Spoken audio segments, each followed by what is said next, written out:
Track Radio with me, Sanny, Rudravajhala. Goodness me, now this is a story that's gripped the imagination of the whole country, not just sports fans. Southampton are awaiting a possible sanction from the EFL after a member of staff was discovered allegedly spying on Middlesbrough's training ahead of their Championship playoff semi-final on Friday, which finished, by the way, 0-0.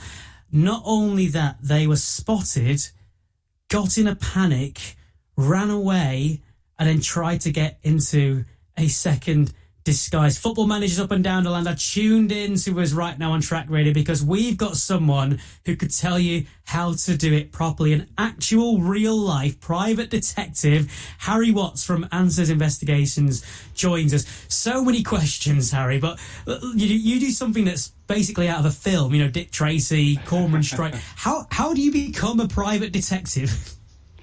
Well, pleasure, Sanny. Thank you for having me on.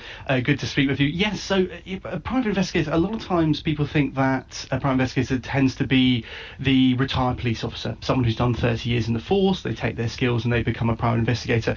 We have a bit of the opposite mantra. We tend to have a lot of younger staff members because you find that they can actually get into areas which the layperson can't. Of course, we're not walking around in our trench coats and deer stalkers, you know, we are the lay people. But coming into this particular story, it is quite interesting. From what I understand, I think the EFL are going to charge them with misconduct, I think, if that's right. But it's interesting because we have three watchwords, right? Is it legal? Is it morally correct? And is it ethically correct? Now, whenever you're filming something, and again, looking at this particular example, the work that we do, you would film it from a public space. You're not in the private premises, and therefore it's legal. And it sounds like this person was in the stadium, so obviously you've got a little bit of a question mark there. However, is it moral and is it ethical? Now, to us, it's a bit of a question mark because, again, these rules have changed. You know, those with the footballing knowledge will know about 2019, I think, as the EFL created the new rule that prohibits any team from watching their opposition's training sessions up to 72 hours before. And I think at the time, Leeds United manager said that he openly admitted to using spies in that aspect. So, of course, the cheating accusations live on. It wasn't you, by the way, then? You weren't hired no, then, was it? Not us. I can tell you now, okay. Not us at all. But again, how we would do it would be, in the contrary of a lay person. If we have a particular example of a footballer, let's say, doing things within the grounds is going to be difficult. Now, of course, we can get into some restricted areas. You've got things like high vis and so forth, but we'll never openly lie. I think in this case, again, I can't speak to exactly what he's done. He's clearly got onto grounds, but made a mistake and getting changed on site. Yeah, bit of a mistake, that one. So you would never do this sort of thing, but infiltrating a football club to serve a player with a legal notice, that sort of stuff you guys have done before, right? Exactly that, yes. So with that, there are it's a legitimate reason. So as you say, common example, serving the legal papers. We have a valid point of being there, and so when we're attending, we obviously want to make sure that we're getting to the right person. You've got to be careful, of course, that you don't necessarily inform someone who's going to pre-warn the person after, because of course they're going to slip out the back door before you know it. But in a lot of cases, you're explaining who you are. You're there on behalf of the court, and you're there to serve these person with the legal ramifications. I mean, to extend that work even more, we've tracked down footballers. I mean, I can't name any names, but I remember a particular case. There was a Belgian footballer player who was in the UK, essentially absconded. Legal team needed to get his full address, and he had gone back to Belgium, so we tracked him down there. Wow. That's a get out of playing for his team. That's amazing. So, okay, so how do you first step? Let's say everything's above board and you're allowed to do this. So you've been given the green light for some reason. How do you get past that first layer of security? Let's say you need to get it. Let's say in a situation where you've got to serve those legal papers. How do you get past that first line, the person in the high vis and there's a barrier or whatever? Sure. I mean, there's two approaches here. Sometimes it can be confidence. You're speaking with someone, you're able to demonstrate the full reasons, imply that it's quite severe, and therefore that person needs to, deal with your matter appropriately, raising the stakes, essentially. The other aspect can potentially be flattery or compliance. Now, you say, look, you say to someone, whoever you're dealing with, look, it's not my place to say, but if I have to report that I've been obstructed by you, you could face ramifications. Now, of course, some cases that could be true, especially legal cases, but sometimes it might be pushing the boat in confidence on that aspect. So, but yeah, the initial hurdles can be difficult, but once you're inside, that's normally it. Let's say we're trying to serve someone with legal papers, you might be saying that I'm here for a meeting, but actually once you get inside, you can then track down your man. Okay, so yeah, let's say you've got that really important meeting. Look, I don't want to escalate this, but this meeting starts with the CEO in 5 minutes' time. So if you're able to let me through, that'd be really helpful. And they go, okay, go on, you're in. So you've got through. What's your swagger like when you're walking around? Well, sometimes it's actually very covert because you don't necessarily want to be on site for any longer than you have to be, so it can be a little bit rushed. But no, again, it comes into confidence. If you're there with a couple of guys in suits, again, the imperative nature of your reason for being there is impressed upon someone, they normally comply. We've got a couple of guys in suits and, oh, wow, blimey, this is quite serious, this is severe. And again, you can demonstrate all the legal aspects when you've got legal papers from X, Y or Z court. Usually, someone complies and they can be complicit. So let's say you've got through, you can see them training. What sort of kit do you need if the mission is to analyse a team and how they play and the shape? Because apparently this supposed spy had some professional surveillance equipment and was beaming back images. Yes, many years ago, this kind of thing wouldn't happen, right? Technology's come so far and so quickly. Those kind of devices do exist. You can be sat very far away. Some cameras and technology, you could be up to 50, 100 meters from your target and be able to listen in. But in this case, I think, again, getting all of that particular equipment on there, it's clearly very obvious what he's doing, right? But in our line of work, sometimes it's the discrete devices. A pen camera, for example, is something we use quite regularly.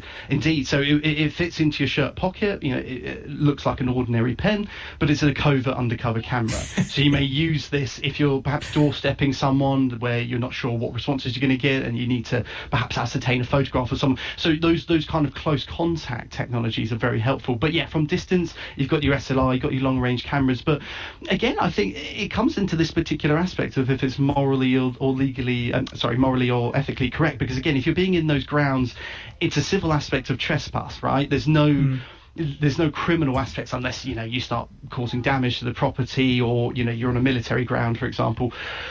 But actually, the invasion of privacy is a different element. So with the technology that he's had, brilliant, he's been able to do the job, and it would probably be something similar that we would use SLRs and so forth. But is it legally is it ethically and morally correct? I don't know. So we would probably question that from our side. Okay, Harry, stick with us because I've got a question I've got to ask you. About advice for people, but let's play you a song for a moment. Here's Ed Sheeran here on Track Radio. We'll be back with Harry Watts. How to spy on a football club. Track Radio, Ed Sheeran on Track Radio. We are going to be going back to our private investigator, how to infiltrate a football club, in a moment. You're listening to Track Radio, Britain's only sports and music station.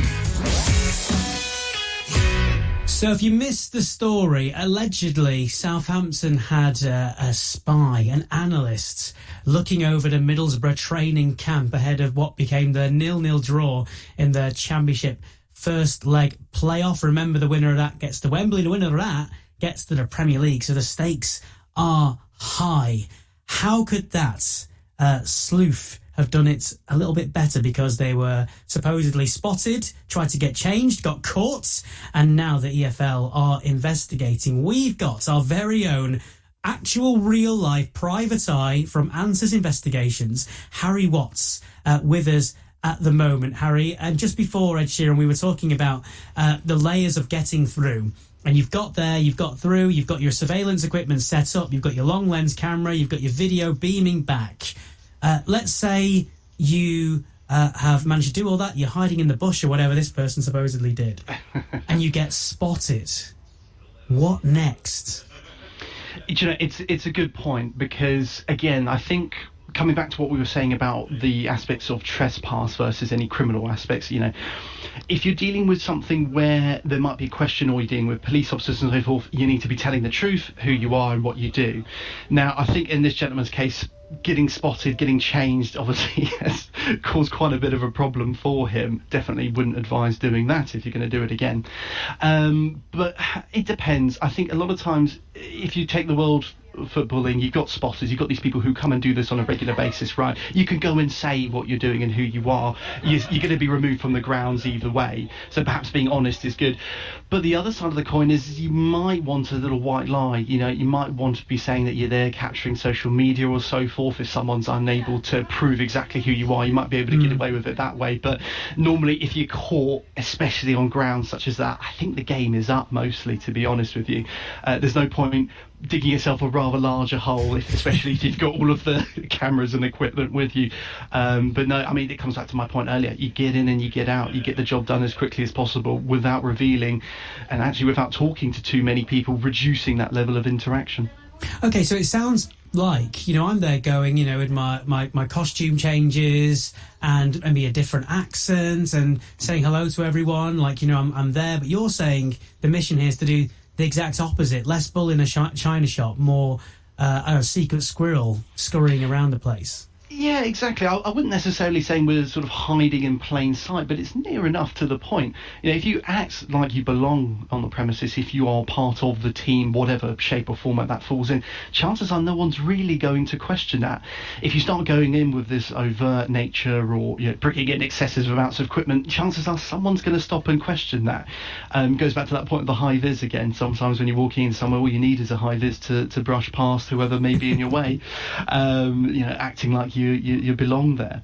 But yeah, exactly. I would say secret squirrel is apt, but I would also say hiding in plain sight. That's very much what we do. And again, younger staff members, people who can blend in quite easily into an environment, acting appropriately. If you're there supposedly for a big meeting, turning up in a suit. If you're there supposed to be part of the social media, you might be in your trackies and your trainers so you can run around. So it's acting appropriately. Do you love this job? Oh, I love it. I've been doing it for, as I say, 10 years now. I would say nothing surprises me, but there still are some particular clients, let's say, which come with some interesting facts. But yeah, I mean, with this kind of work, it can be very interesting. Finding that Belgian footballer took a lot of desk-based research and tracking him down, getting a physical address, flying into Belgium. And a lot of other times when it's in the footballing or sport world, you've got to track people down, maybe serve them legal papers, but it's normally for legal reasons that you're finding them. What was that Belgian footballer like when you finally found them? Well, I think he was probably a little disgruntled that we'd actually managed to find his safe house, if you will. He thought he was getting away with it. But essentially, again, all of that kind of evidence we captured in a public setting. Photographs of his property whilst we did the data beforehand were taken in a public place, so we got all of that. I just think he was probably a little bit disgruntled when he had been found out, is all. So finally, Harry, because we could do an entire show. I'd love to. I know you guys have a podcast as well, but what advice would you give to somebody wanting to spy on a football team at any level? What would be the key things they need to be doing here? Don't get changed on site. That would be my first recommendation. But no, it's act with confidence. Make sure that you've understood where you're going to. Entrance and exits are really key. Obviously, all stadiums can be similar, but most are different, right, in how they're set up and made. So understanding where you're going and what you need to do, but also understanding when you should go as well. It's quite interesting when you take the things like Challenge 25 or test purchasing of retail establishments. They will go and test at an environment and time where you're the weakest, i.e. you haven't got as many staff members on. So looking at those particular details when you're trying to get into a space can be very helpful to you. But yeah, leave the change of clothes in the car. Brilliant. Well, of course, Track Radio does not condone any spying, certainly without out of the legal framework and all that. But Harry Watts, secret sleuth, you'll never spot him from Answers Investigations. Thank you for joining us here on Track Radio.